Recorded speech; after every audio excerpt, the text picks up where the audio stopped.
start a program with USAID, with U.S. Energy Agency, a program that will start on the 7th of October.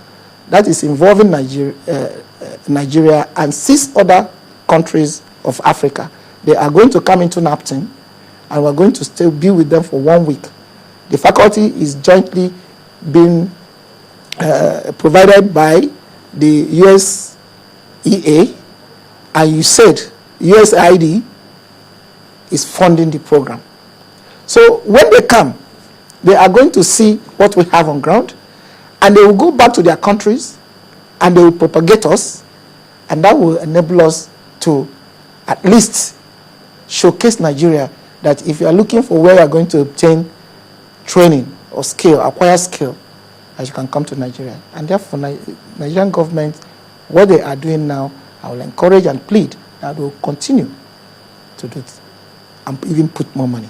Tell us what actually has been the contributions, of the federal government to the SURE-P program. I know you've made mention of some of the things that the federal government has been doing in assistance, even though we know there's been appeals that they can actually do more. But let's narrow it down to the SURE-P. What contributions have they done? They have not made any contribution at all. You see, what we have been talking with them in the past 4 months, they've been coming here, is to see how they are going to support some engineers to come for training. They have as well indicated that they're going to take one of our projects, the one in OG, and build this communication center and electrical engineering training laboratory in OG. They have indicated that their intention. Not officially, I've not seen anything in writing, but they have sent, their representatives to come and have series of meetings with us on it.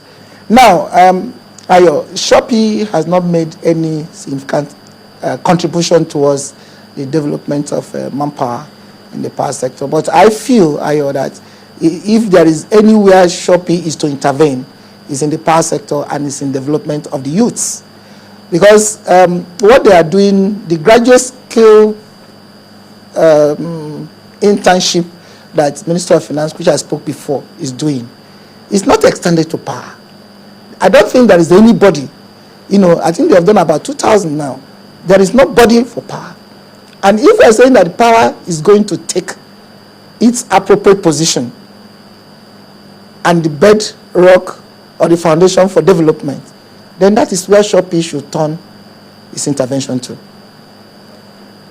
The Federal Ministry of Power wants to start that on their own.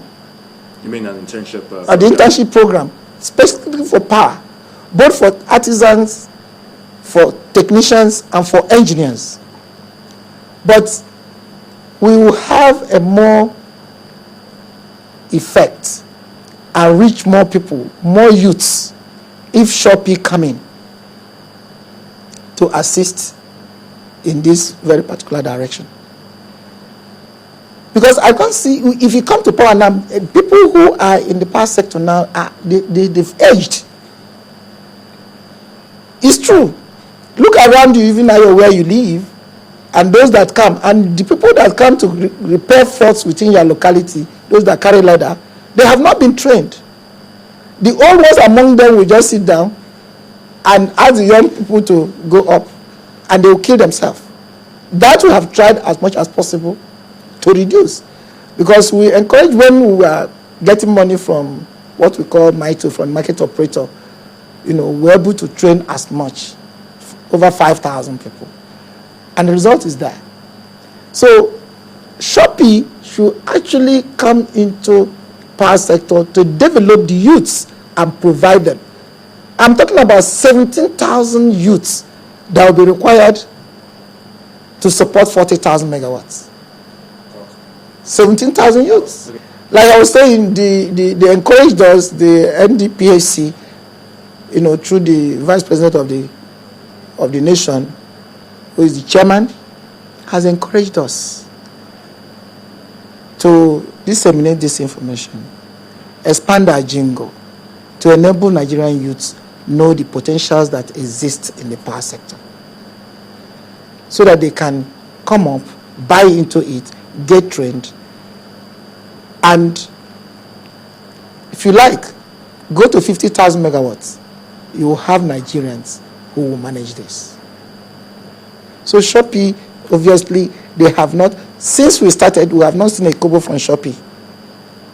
And I don't think there is any other place that Shopee can have impact than in the Nigerian power sector, especially in developing the human capital, in training Nigerian youth and providing them employment.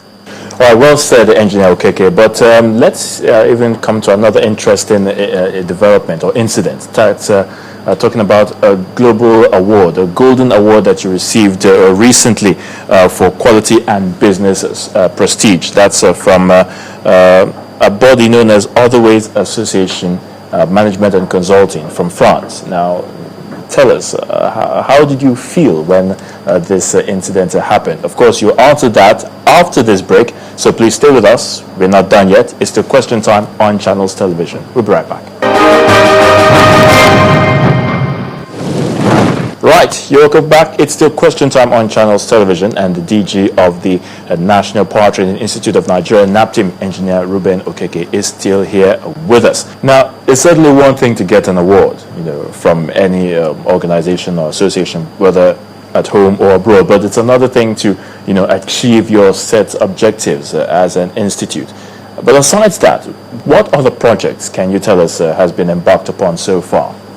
The golden award we got from Other Ways, in Rome, is a very big mark of achievement. 4 years in existence, and at the end of that 4 years, we were recognized by an international body that is based in France. And we were selected among 58 companies that they gave this golden award. So I'm very, very happy. The management of this, it has actually spurred us. The management of NAPTIM have made, we have presented this to the Honorable Minister. He was so happy. In fact, the trophy is still with him. Like the word you used, one thing is to get the award, and the other thing is to achieve your objectives. This is very true. We cannot achieve our objectives until all what we propose in terms of projects are implemented. We have other projects that are going on right now. Like I spoke to you, the government has this thing that by 2020, out of the 40,000 megawatts, 1,000 megawatts should come from renewable.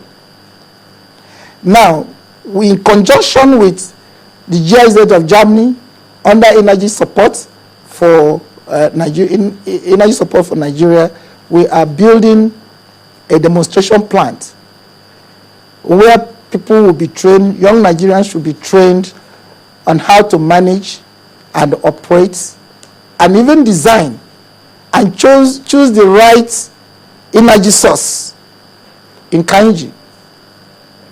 And not only that, we have open letters of LC and paid in order to expand the electrical engineering training laboratory we have in Kainji, because right now there is nowhere in Nigeria, even though some Nigerians have been trained on smart grid, on smart grid and SCADA. And let me just stay here, there is no way, the federal government can take off capex from NAPTIM, or National Power Training Institute, or even talk of privatizing it. You can only commercialize it, because it is still the responsibility of the federal government. First of all, federal government has taken employment as one of their key factors they are looking at. And for you to achieve it, you still need to train. And it is only here, for now, that you